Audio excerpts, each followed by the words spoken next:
Hi hello friends, MP cooking ಬ್ಲಾಗ್ಸ್ಗೆ ಸ್ವಾಗತ. ನಾನಿವತ್ತು ರುಚಿಕರವಾದಂತಹ ಶಂಕರಪೋಳಿನ ಮಾಡ್ತಾ ಇದ್ದೀನಿ. ಇದನ್ನು ಮಾಡೋ ಅಂಥದ್ದೇನು ದೊಡ್ಡ ಕೆಲಸನೇ ಅಲ್ಲ. ಇದು ಒಂದು 10-15 ನಿಮಿಷದಲ್ಲಿ ರೆಡಿ ಆಗುವಂತಹ ರೆಸಿಪಿ. ಒಲೆ ಮೇಲೆ ಒಂದು ಪಾತ್ರೆ ಇಟ್ಟಿದ್ದೀನಿ. ಅದಕ್ಕೆ ಅರ್ಧ ಕಪ್ ನೀರು, ಅರ್ಧ ಕಪ್ ಸಕ್ಕರೆನ ಹಾಕೋತಾ ಇದ್ದೀನಿ. ಮಕ್ಕಳಿಗೆ ಈ ರೀತಿ ಒಂದು ರೆಸಿಪಿನ ಮಾಡಿಕೊಡಿ, ತುಂಬಾ ಇಷ್ಟಪಟ್ಟು ತಿಂತಾರೆ. ಹಾಗೆ ಇದಕ್ಕೆ ಒಂದು 4 ಸ್ಪೂನ್ ತುಪ್ಪನ ಹಾಕೋತಾ ಇದ್ದೀನಿ. ಮಕ್ಕಳು ಈವ್ನಿಂಗ್ ಟೈಮ್ ಏನಾದರೂ ಕೇಳ್ತಾರೆ, ಆವಾಗ ಈ ರೀತಿ ಒಂದು ರೆಸಿಪಿನ ಮಾಡಿಕೊಡಿ.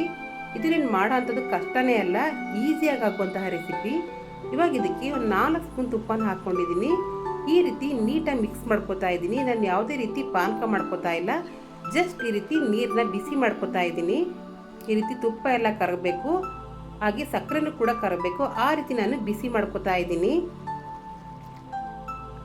ನಾವು ಬೇಕ್ರಿಯಲ್ಲೇ ತಿನ್ನೋದಕ್ಕಿಂತ ಮನೇಲಿ ಈ ರೀತಿ ಮಾಡ್ತಿನ್ನೋದು ತುಂಬಾ ರುಚಿಕರವಾಗಿರುತ್ತೆ. ಈ ರೀತಿ ನಾನು ನೀರೆಲ್ಲ ಬಿಸಿ ಮಾಡ್ಕೊಂಡಿದ್ದೀನಿ. ಇದನ್ನು ಸ್ವಲ್ಪ ತಣ್ಣು ಹಾಕ್ಬಿಟ್ಟಿದ್ದು, ಈ ರೀತಿ ಬೆರಳು ನದ್ದಿರೆ ಬಿಸಿ ಆಗಬಾರ್ದು, ಆ ರೀತಿ ನಾವು ತಣ್ಣು ಮಾಡ್ಕೋಬೇಕು.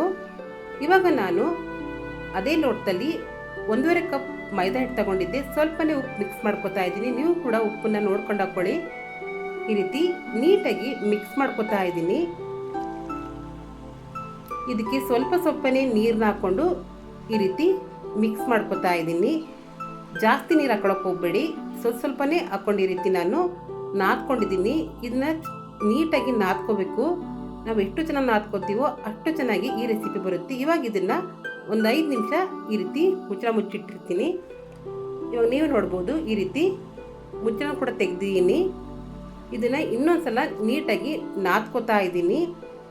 ಇದನ್ನು ನಾದ್ಕೊಳ್ಳೋದ್ರಿಂದ ರೆಸಿಪಿ ಕೂಡ ಚೆನ್ನಾಗಿ ಬರುತ್ತೆ.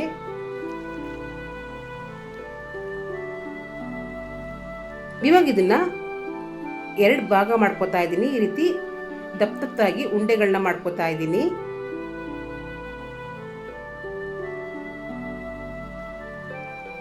ಇವಾಗ ಇದನ್ನ ಈ ರೀತಿ ನಾನು ರೌಂಡಾಗಿ ಲಟ್ಟಿಸ್ಕೋತಾ ಇದ್ದೀನಿ. ಜಾಸ್ತಿ ತೆಳುವಾಗಿ ಲಟ್ಟಿಸ್ಕೊಳ್ಳೋಕೆ ಹೋಗ್ಬೇಡಿ, ಸ್ವಲ್ಪ ದಪ್ಪಕ್ಕೆ ಲಟ್ಟಿಸ್ಕೊಳ್ಳಿ. ಇವಾಗ ಈ ರೀತಿ 2 ಕಡೆ ಈ ರೀತಿ ಮಡಿಸ್ಕೋತಾ ಇದ್ದೀನಿ. ಯಾಕಂದರೆ ಈ ರೀತಿ ಮಾಡೋದ್ರಿಂದ ಲೇಯರ್ ಆಗಿ ಬರುತ್ತೆ, ಅದಕ್ಕೋಸ್ಕರ.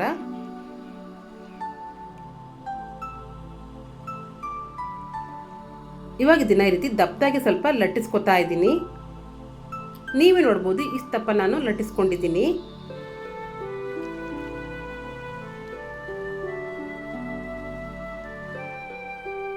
ಇವಾಗ ಇದನ್ನ ಒಂದು ಚಾಕು ಸಹಾಯದಿಂದ ಈ ರೀತಿ ಕಟ್ ಮಾಡ್ಕೋತಾ ಇದ್ದೀನಿ.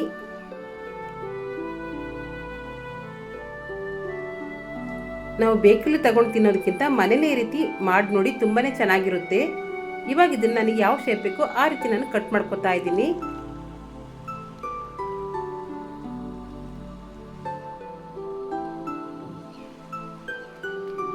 ನೀವೇ ನೋಡ್ಬೋದು, ನಾನು ಈ ರೀತಿ ಕಟ್ ಮಾಡಿ ಇಟ್ಕೊಂಡಿದ್ದೀನಿ. ಎಣ್ಣೆನೂ ಕೂಡ ಕಾಯಕ್ಕಿಟ್ಟಿದ್ದೆ. ಇವಾಗ ಕಟ್ ಮಾಡಿರೋಂಥ ಪೀಸ್ಗಳನ್ನೂ ಕೂಡ ಇದ್ರೊಳಗೆ ಹಾಕ್ತಾ ಇದ್ದೀನಿ. ಯಾವುದೇ ರೀತಿ ಜಾಸ್ತಿ ಉರಿ ಇಟ್ಕೋಬೇಡಿ, ಸ್ವಲ್ಪ ಲೋ ಫ್ಲೇಮಲ್ಲೇ ಇಟ್ಕೊಳ್ಳಿ. ಒಂದು ಸ್ಪೂನ್ ಸಹಾಯದಿಂದ ಈ ರೀತಿ ತಿರುಗಿಸ್ಕೋತಾ ಇದ್ದೀನಿ.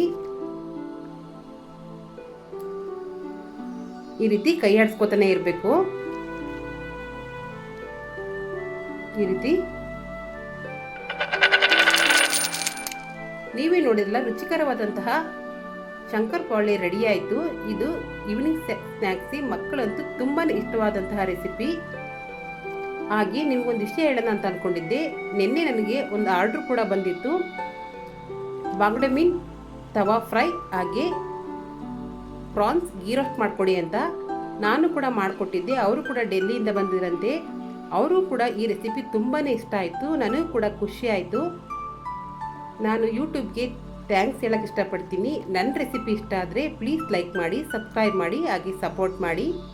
Thank you.